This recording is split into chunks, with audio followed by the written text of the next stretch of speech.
बिस्मिल्लाहिर्रहमानिर्रहीम। कैसे हैं भाई आप लोग? रटना नहीं है, समझना है। Syntax book board first year chemistry chapter number 7 chemical equilibrium, इसका पार्ट 16 हम करने जा रहे हैं।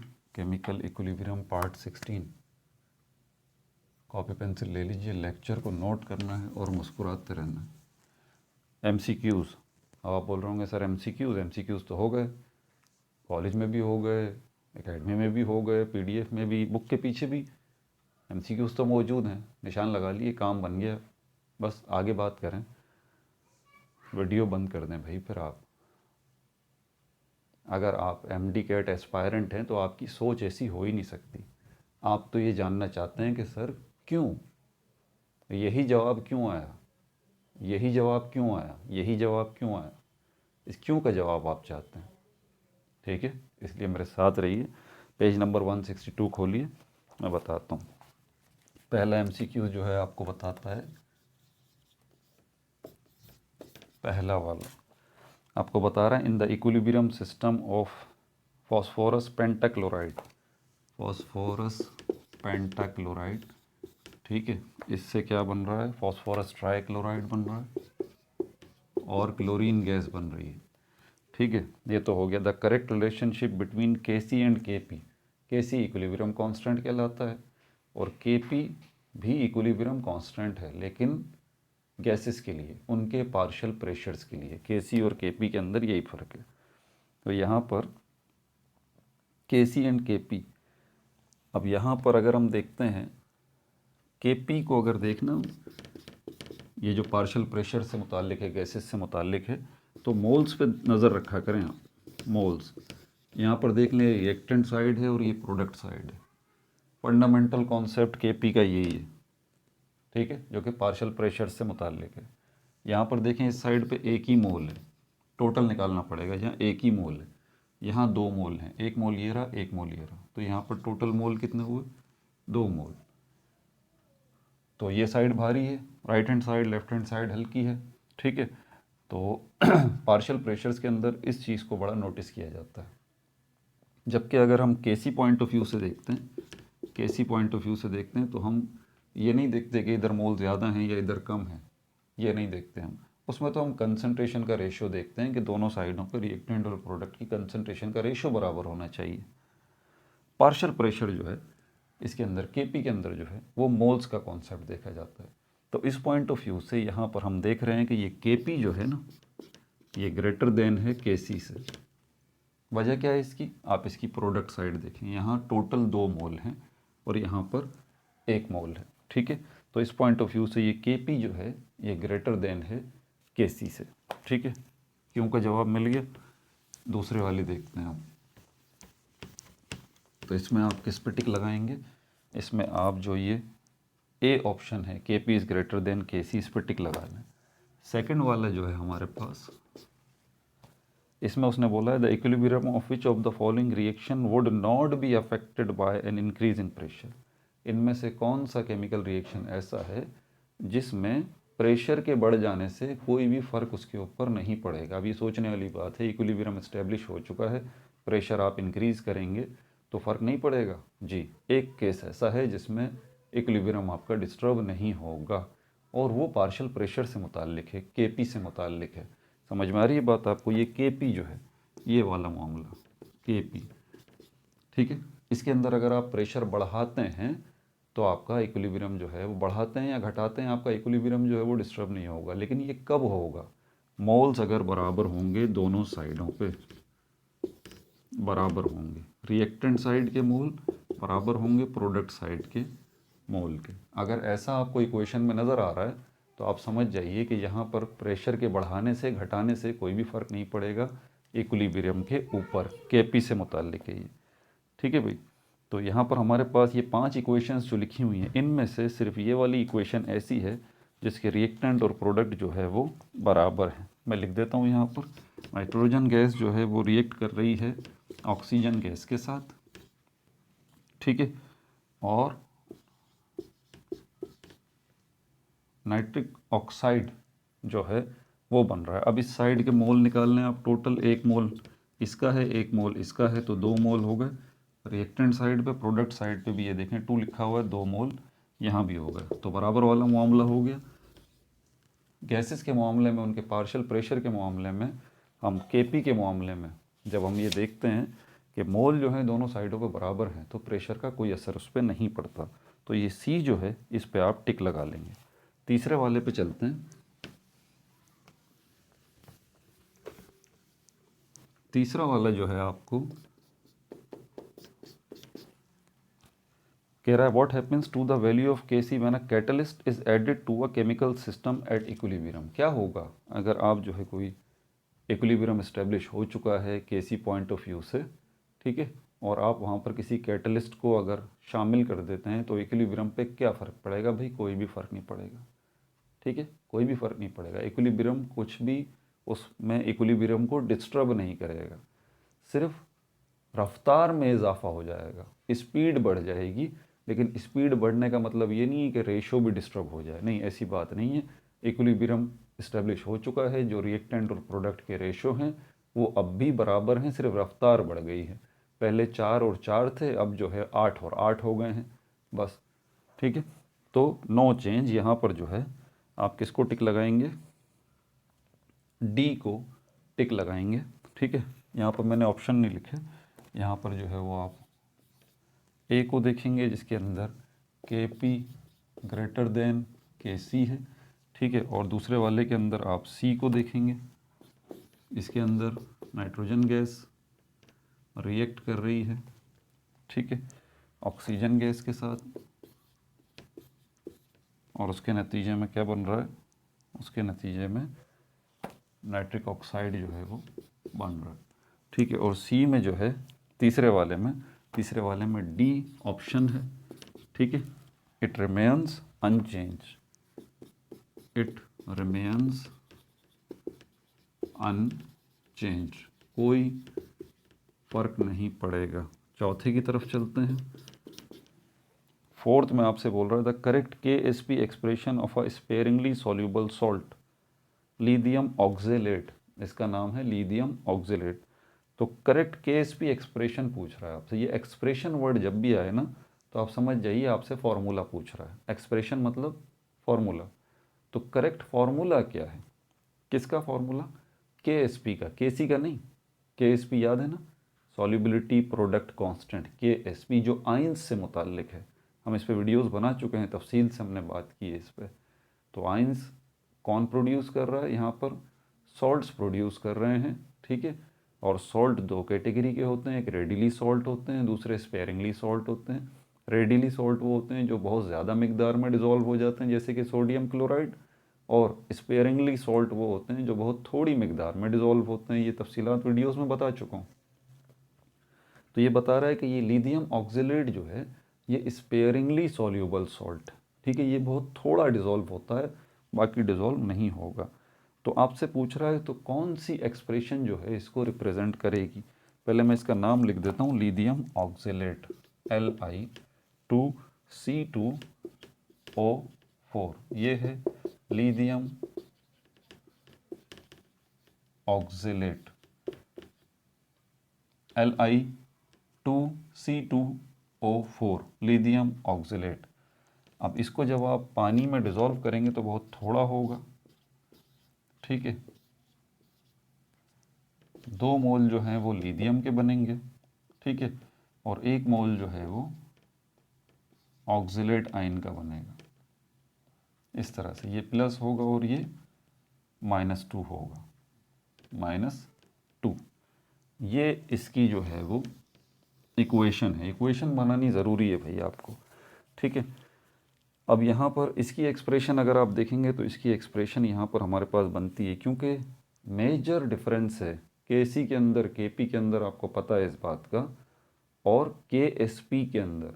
ये के एस पी के अंदर आपको ये जो मोल हैं, ठीक है, ये पावर की शक्ल में भी आते हैं और कोफिशेंट की शक्ल में भी आते हैं जब आप एक्सप्रेशन लिखते हैं। तो जैसे कि मैं यहाँ पर लिख रहा हूँ, यहाँ पर ये बी है, इसमें बी है, मैं आपको लिख के दिखाता हूँ यहाँ पर कि ये जो 2 मोल हैं, ये जो कोफिशेंट है 2, ये 2 जगहों पर आएगा, ठीक है। इसलिए यहाँ पर ये बी नहीं है बल्कि सॉरी ये सी है, मेरे पास पुरानी बुक है, आप लोगों के पास हो सकता है नई बुक हो, तो हो सकता है उसमें करेक्शन हो गई हो। पुरानी बुक में ये मिस्टेक है, बुक के अंदर, बुक की बैक साइड पे जो आंसर दिए हुए वहाँ भी वो गलत दिया हुआ उन्होंने। ये सी है, के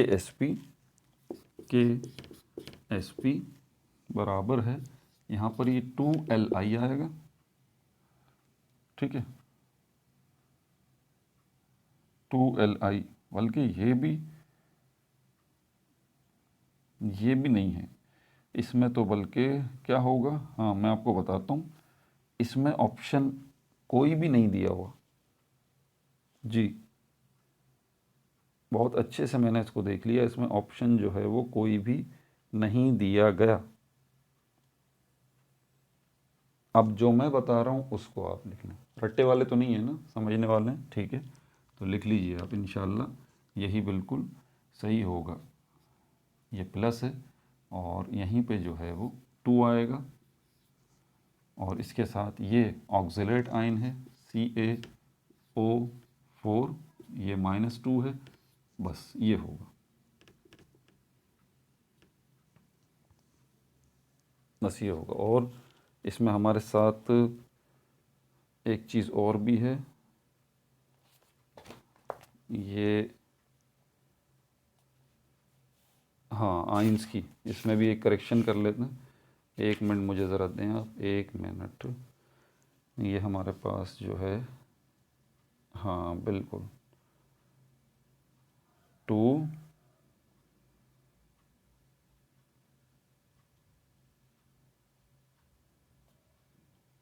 एग्जैक्टली मैंने इसको चेक भी कर लिया, ऐसा कुछ भी सिस्टम इसमें नहीं है, लेकिन यहाँ है इस जगह पर। तो ये सी जो है इसमें, अब इसमें देख लें आप, ज़रा समझ लें इसको, क्यों मैंने सी को यहाँ पर जो है वो रखा है। ये 2 हमारे पास इक्वेशन में जो नज़र आ रहा है लिथियम के साथ, आइंस में, आइंस के ऊपर ही जो -2 की पावर लगी हुई है, इससे तो ये जो चार्ज लगा हुआ है इससे कोई फ़र्क नहीं पड़ता, ठीक है। मेन चीज़ जो है वो ये होता है, ये कोफिशिएंट जो कि मोल्स को रिप्रेजेंट कर रहा होता है। KSP की जब बात कर रहे होते हैं वहाँ गड़बड़ होती है, KC KP वगैरह में मसला इसका नहीं है, यहाँ पर मसला है। तो यहाँ पर ये 2 जो है ये 2 जगहों पे आएगा, ये यहाँ पर भी आएगा इसके साथ लिथियम आयन की कंसंट्रेशन के साथ, और पावर की शक्ल में भी आएगा। जबकि हम इसको देखते हैं ऑक्सिलेट आयन को, तो इसके साथ कोई भी यहाँ पर कोफिशिएंट नहीं है, ठीक है, तो यहाँ पर इसमें कोई तब्दीली नहीं होगी, ये एज इट इज़ रहेगा। ये जो ऊपर चार्ज है इसका इस पावर से कोई ताल्लुक नहीं है, ठीक है भाई। अच्छा, तो ये हमारे पास ये होगा, सी है यहाँ पर, इसको आप टिक लगा लें। अच्छा, उसके बाद फिर हमारे पास क्या है, 5 में देखते हैं।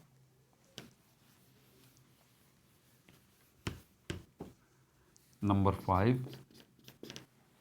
इसके अंदर हमारे पास बोल रहा है, if the equilibrium expression of a reversible reaction is KC बराबर है C², the balanced equilibrium equation.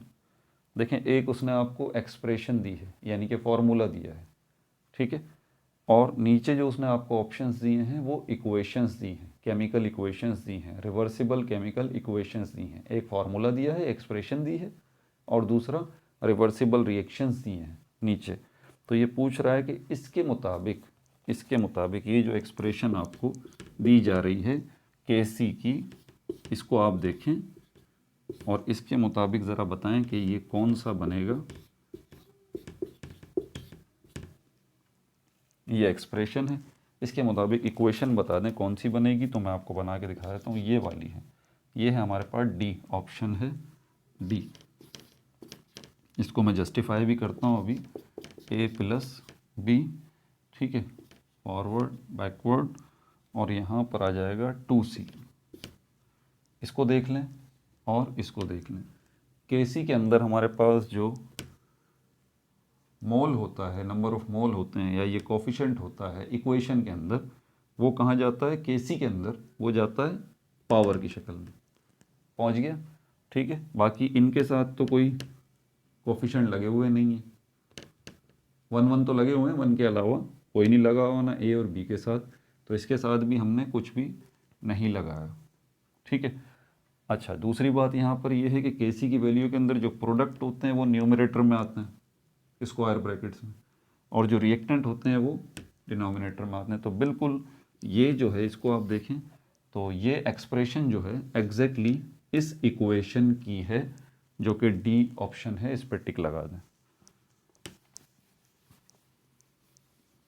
आगे देखते हैं इसमें 6 नंबर पे जो है क्या है हमारे पास। 6 नंबर पे बोल रहा है the equilibrium of nitrogen oxygen nitric oxide.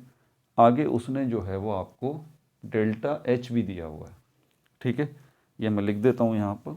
Nitrogen gas जो है वो रिएक्ट कर रही है ऑक्सीजन गैस के साथ, ये रिवर्सिबल रिएक्शन है, और यहाँ पर 2 मोल बन रहे हैं नाइट्रिक ऑक्साइड के, ठीक है। और इसने आगे ब्रैकेट में आपको ये भी बताया है, डेल्टा एच भी दिया है इक्वेशन में, और ये एक्सोथर्मिक रिएक्शन है, प्लस लिखा हुआ है ना, ये एक्सोथर्मिक रिएक्शन है। आप अल्ट्रा अलर्ट हो जाया करें, अल्ट्रा अलर्ट। अगर आपको वो इक्वेशन में, केमिकल इक्वेशन में आखिर में ये दे देना आपको, ये delta H is equal to negative या पॉजिटिव, तो ये एंथैल्पी को रिप्रेजेंट करता है, यानी कि आसान लफ्ज़ों में हीट को, या आसान लफ्ज़ों में टेम्परेचर को रिप्रेजेंट करता है। ये समझ में आ रही है बात? तो अगर ये आ जाए तो अलर्ट हो जाए और ख़ुद ही समझ जाएं कि यहाँ पर अगर इक्वेशन के अंदर उसने ये डेल्टा एच एंथैल्पी दिया है, ये टेम्परेचर दिया है, एंडोथर्मिक हो या एक्सोथर्मिक, यहाँ पर टेम्परेचर की बात ज़रूर की जाएगी, तभी उसने आखिर में दिया।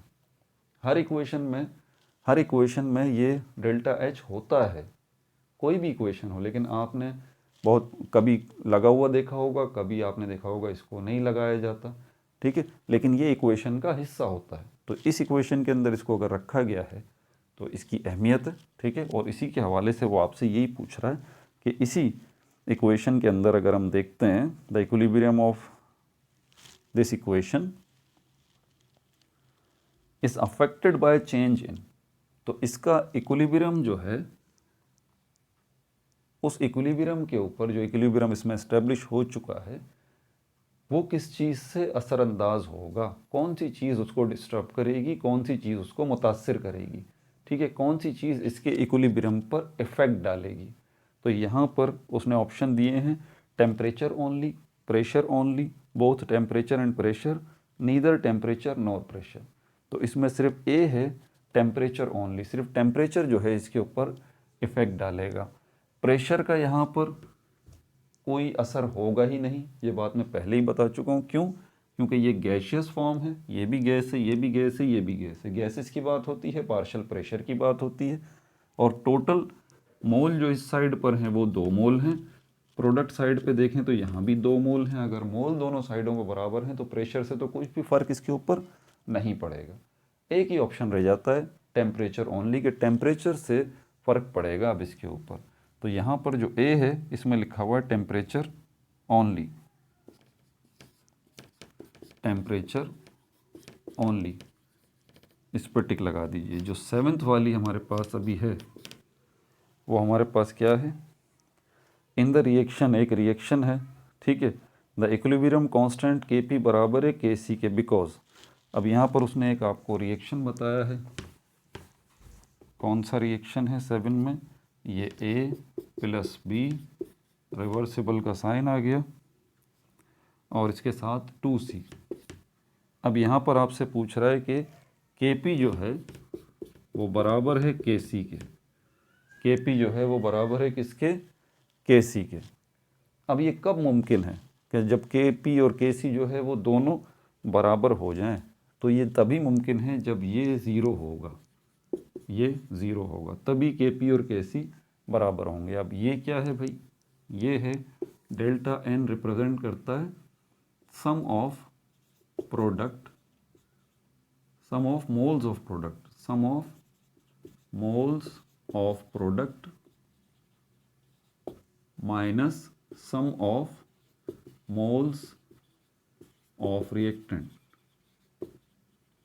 यानी क्या बोल रहा है? सम जितने मोल्स हैं प्रोडक्ट के उनको लीजिए, सम जितने मोल्स हैं रिएक्टेंट के उनको लीजिए और इनको माइनस कीजिए, ठीक है। तो जो जवाब आपके पास आएगा उसको हम कहते हैं डेल्टा एन, डेल्टा एन। तो हम इस सिचुएशन में देखते हैं तो यहाँ प्रोडक्ट के मोल्स का सम कितना निकल रहा है? 2, यहाँ पर रिएक्टेंट के मोल्स का सम कितना निकल रहा है 2, तो 2 को 2 में से माइनस करेंगे तो क्या जवाब आएगा 0 आएगा। इसलिए यहाँ पर, और जब ये सिचुएशन होगी कि डेल्टा एन 0 के बराबर हो जाएगा, तब हम कह सकते हैं कि के पी बराबर है के सी के। तो यहाँ पर डी जो है ये ऑप्शन है, इसको आप टिक लगा लीजिए। ये है हमारे पास delta n is equal to 0। 8 में देखें, 8 में क्या कह रहा है, 8 में आपसे कह रहा है the term active mass use in law of mass action. Law of mass action जो है उसमें जो एक टर्म एक्टिव मास इस्तेमाल की गई है उसका मतलब क्या है, उसका मतलब मैं आपको बता देता हूँ। एक्टिव मास असल में मोलैरिटी को रिप्रेजेंट कर रहा होता है, और मोलैरिटी का फार्मूला अगर आपको याद हो तो मोलैरिटी का फार्मूला है मोल्स पर क्यूबिक डेसीमीटर। ठीक है, तो एक्टिव मास मोलैरिटी को रिप्रेजेंट कर रहा होता है, और मोलैरिटी का मतलब होता है मोल पर क्यूबिक डेसीमीटर।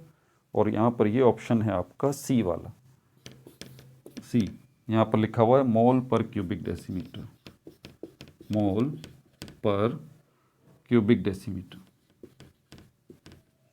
ठीक है भाई, ये भी हो गया। अब देखते हैं 9 को और 10 को।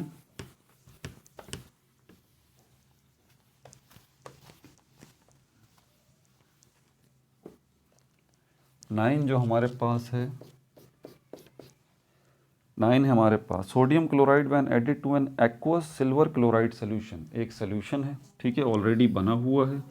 किसका है, सिल्वर क्लोराइड का ये सोल्यूशन है, सिल्वर क्लोराइड का ये सोल्यूशन है। ठीक है भाई, तो ये सिल्वर क्लोराइड जो है इसका सोल्यूशन ऑलरेडी आपने बनाया हुआ है, तो इसके अंदर सिल्वर आइंस भी होंगे और क्लोराइड आइंस भी होंगे। अब इसमें आप क्या कर रहे हैं, आप इसमें सोडियम क्लोराइड ऐड कर रहे हैं, सोडियम क्लोराइड आप इसमें ऐड कर रहे हैं। सोडियम क्लोराइड जब इसमें ऐड करेंगे तो इसमें सोडियम आइंस भी आ जाएंगे और क्लोराइड आयन भी आ जाएंगे। कॉमन आयन इफेक्ट पहले ही बता दूं, ये वही बात कर रहा है, हम कर चुके हैं, इस पर वीडियो बना चुके हैं। ठीक है भाई, तो बोल रहा है the sodium chloride when added to an aqueous silver chloride solution. जब सोडियम क्लोराइड आप ऐड करेंगे सिल्वर क्लोराइड सोल्यूशन में, क्या होगा, decrease the solubility of silver chloride. क्या सिल्वर क्लोराइड की सॉल्युबिलिटी कम हो जाएगी, मतलब फिर वो कम हल होगा, और कम हल होगा तो इसका मतलब सिल्वर क्लोराइड फिर सोल्यूशन से बाहर आ जाएगा। एग्जैक्टली ऐसा ही होगा। जब आप इसको ऐड करेंगे तो ये कॉमन आयंस जो हैं इसका इफ़ेक्ट ये पड़ेगा कि ये आयन इस सिल्वर आयन से मिलेगा, और इसके नतीजे में क्या बनेगा, दोबारा सिल्वर क्लोराइड बनेगा जो कि बाहर आ जाएगा सोल्यूशन से। सोल्यूशन से बाहर आने का मतलब ये है कि सॉल्युबिलिटी सिल्वर क्लोराइड की कम हो गई, वो अब कम डिज़ोल्व हो रहा है, पहले ज़्यादा डिज़ोल्व हो रहा था। इसकी वजह से, कॉमन आयंस की वजह से, अंदर जो आयंस डिज़ोल्व हालत में थे वो दोबारा AgCl बन के अब बाहर आना शुरू हो गए, उनकी सॉल्युबिलिटी डिक्रीज़ होना शुरू हो गई है। तो यहाँ पर ये जो A है इसके ऊपर टिक लगाएंगे आप कि इससे होगा क्या, decrease the solubility, decrease the